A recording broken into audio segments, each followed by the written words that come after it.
बात एक दिल्ली की एक स्टेशन के आसपास अच्छी व्यवस्थाएं होने से आर्थिक गतिविधियों को भी बढ़ावा मिलेगा।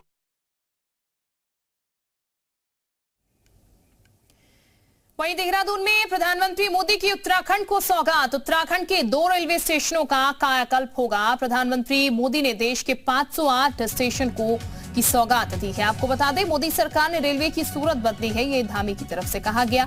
सीएम धामी ने यह भी कहा कि प्रधानमंत्री मोदी का शुक्रिया जो उन्होंने इस और काम किया।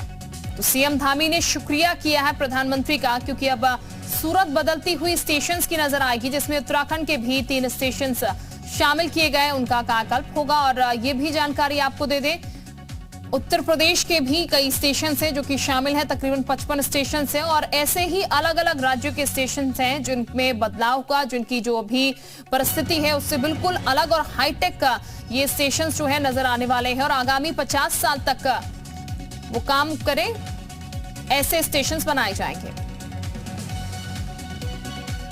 विश्व के सर्वाधिक लोकप्रिय नेता हमारे देश के हमारे यशस्वी प्रधानमंत्री आदरणीय नरेंद्र मोदी, जिनके नेतृत्व में आज ये हमारे देश के 508 रेलवे स्टेशनों का पुनर्विकास हो रहा है। पुनर्योजना आज उनके हाथों से आगे बढ़ रही है। मैं आदरणीय प्रधानमंत्री जी का धन्यवाद करना चाहता हूँ। सर्वप्रथम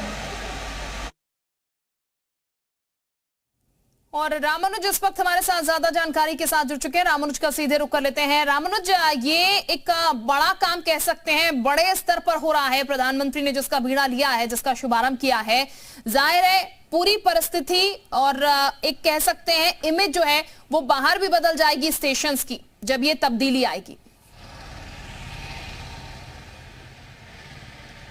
शिल्पा, प्रधानमंत्री नरेंद्र मोदी ने देश के साथ उत्तराखंड को भी बड़ी सौगात दी है और उत्तराखंड के 3 रेलवे स्टेशन के पुनर्निर्माण का आज जहां शुभारंभ हुआ है, मुख्यमंत्री पुष्कर सिंह धामी ने प्रधानमंत्री नरेंद्र मोदी का भी आभार जताया है। और मुख्यमंत्री का कहना है कि 3 रेलवे स्टेशन के पुनर्निर्माण से यहां की अर्थव्यवस्था पर भी काफ़ी असर देखने को मिलेगा और उसमें सुधार भी आएगा और लोगों के इससे रोजगार के नए अवसर भी खुलेंगे। चूँकि राजधानी देहरादून से आपके सवाल का जवाब देते हैं कि राजधानी के हर्रावाला रेलवे स्टेशन का पुनर्निर्माण का कार्य शुरू होगा। अब देहरादून में जो आखिरी स्टेशन है वो देहरादून का है, इसके आगे ट्रेन नहीं जाती है। लेकिन ऐसे यात्री, ऐसे सैलानी पर्यटक जिन्हें पहाड़ों की रानी मसूरी जाना है, वो आसानी से हर्रावाला रेलवे स्टेशन पर उतरेंगे और वहाँ से रिंग रोड होते हुए वो चाहे उत्तरकाशी, चक्राता या फिर इसके बाद हरसिल जो पर्यटक स्थल है उसके लिए जा सकते हैं। उन्हें देहरादून की फिलहाल ट्रैफिक व्यवस्था से किसी तरह से कोई असर नहीं पड़ेगा, यानी कि उनकी यात्रा सुगम हो जाएगी। दूसरी सबसे बड़ी बात जो प्रधानमंत्री नरेंद्र मोदी ने कही है कि अब रेलवे स्टेशन का जो पूरा स्ट्रक्चर बनेगा वो स्थानीय वास्तुकला के आधार पर बनेगा। तो इससे जब स्टेशन पर यात्री या स्थानीय लोग पहुंचेंगे तो वो अपनी वास्तुकला से भी रूबरू होंगे।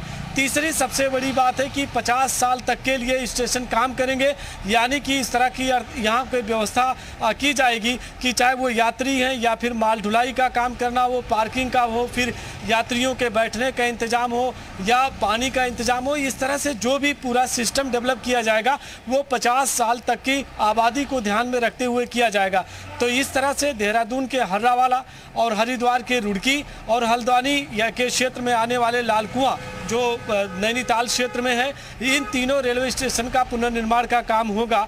और इसी तरह से मुख्यमंत्री पुष्कर सिंह धामी ने यह भी कहा कि जो पहाड़ के चाहे वो छात्र छात्राएं हैं या लोग हैं जो ट्रेन को देखने के लिए आते हैं, ये दर्शकों के लिए बड़ी बात है कि ऐसे भी छात्र छात्राएं हैं जो धारचूला से या फिर चमोली से, रुद्रप्रयाग से केवल ट्रेन को देखने के लिए देहरादून और हरिद्वार आते हैं, वहाँ के लिए भी ट्रेन जा रही है। तो जो सपना था पहाड़ पर ट्रेन चलाने का वो भी साकार हो रहा है। ऋषिकेश कर्णप्रयाग रेल लाइन पर भी काम चल रहा है और उसी तरह से 3 नए रेलवे स्टेशन का एक तरह से उनका पुनर्निर्माण का कार्य होगा। तो इससे उत्तराखंड का काफी विकास होगा। और चूंकि रुड़की में भारी तादाद में जो छात्र छात्राएं देश विदेश के पढ़ते हैं उससे उनको फायदा होगा और लाल कुआं में पर्यटकों को।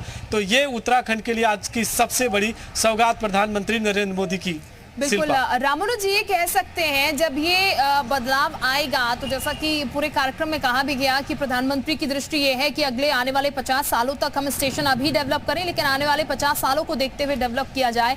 तो कुल मिलाकर ये कहा जा सकता है कि हाईटेक एक तरीके से होंगे, चीजें जो है वो इतनी बेहतरीन होंगी कि लोगों को सुविधाएं जो है वो काफी ज्यादा बढ़ती हुई यहाँ पर नजर आएंगी।